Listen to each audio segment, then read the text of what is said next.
Hi friends, welcome back to my channel. இப்போ வந்து சிம்பிளாக ஈஸியாக இருக்கிறத வச்சு ஒரு மட்டன் கிரேவி எப்படி செய்யலான்னு பார்க்கலாங்களா? அதுக்கு இப்போ என்னென்ன பொருள் தேவைன்னு பார்க்கலாங்க. அதுக்கு முதல்ல வந்து நான் மட்டன் வந்து ஒரு 1/2 கிலோ அளவுக்கு எடுத்துருக்கேங்க. அப்புறம் வந்து 1 ஸ்பூன் அளவுக்கு சோம்பு, ஒரு மீடியம் சைஸ் தக்காளியை சின்ன சின்னதாக வெட்டி வச்சுருக்கேங்க. 2 பெரிய வெங்காயம் பொடி பொடியாக நீளமாக வெட்டியிருக்கேன். அப்புறம் ஒரே ஒரு பச்சை மிளகா, அப்புறம் வந்து 3லேருந்து 4 ஸ்பூன் அளவுக்கு மல்லித்தூளும் 1 ஸ்பூன் அளவுக்கு மிளகாய்த்தூள் எடுத்திருக்கேன். இஞ்சி பூண்டு பேஸ்ட்டு, அப்புறம் வந்து கருவேப்பிலை தழை, கொத்தமல்லி தழை, தேவையான அளவு உப்பு. இப்போ வந்து நான் மட்டனை வந்து நல்லா கழுவிட்டு கொஞ்சமாக உப்பு போட்டு கொஞ்சம் தண்ணி ஊற்றி ஒரு 3லேருந்து 4 விசில் விட்டு எடுத்து தனியாக வச்சுக்கிறேங்க. அடுத்தது ஒரு வடச்சட்டியில் வந்து கொஞ்சமாக எண்ணெய் ஊற்றிக்கிறேங்க.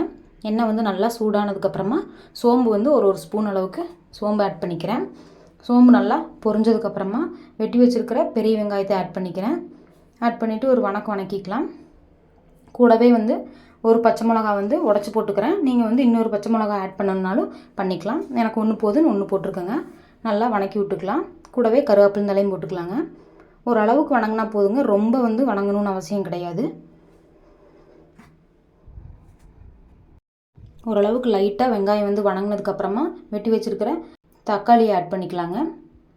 தக்காளி ஆட் பண்ணிவிட்டு ஓரளவுக்கு வணக்கி விட்டுறலாம். வணக்கிட்டு தட்டம் போட்டு மூடி வச்சுக்கலாங்க. தக்காளி வந்து நல்லா வணங்குறக்காக தட்டத்தை போட்டு மூடி நம்ம வச்சுக்கிறோம். தக்காளி வந்து அந்த மூடி வச்சதில் கொஞ்சமாக வணங்கினா போதுங்க. வணங்கினோன்னையுமே இதில் கூட வந்து கொஞ்சமாக நான் உப்பு சேர்த்திக்கிறேன். நாங்கள் ஏன் கொஞ்சமாக சேர்த்துறேன்னா, நான் வந்து மட்டனில் கொஞ்சம் உப்பு போட்டிருக்கேங்க. அதனால இதில் வந்து ஒரு துளி மட்டும் உப்பு சேர்த்திக்கிறேன். சேர்த்திட்டு ஒரு வணக்கிக்கலாம்.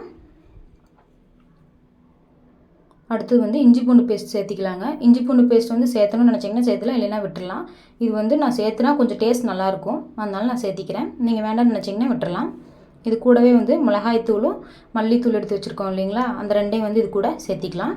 சேர்த்திட்டு இதை வந்து நல்லா கலக்கி விட்டுக்கலாங்க. கலக்கிட்டு இது கூட வந்து நான் வந்து கரம் மசாலா ஆட் பண்ணுறேங்க. கரம் மசாலா வந்து ஆப்ஷனல் தான், நீங்கள் வேணும்னா ஆட் பண்ணலாம், இல்லைனா விட்டுடலாம்.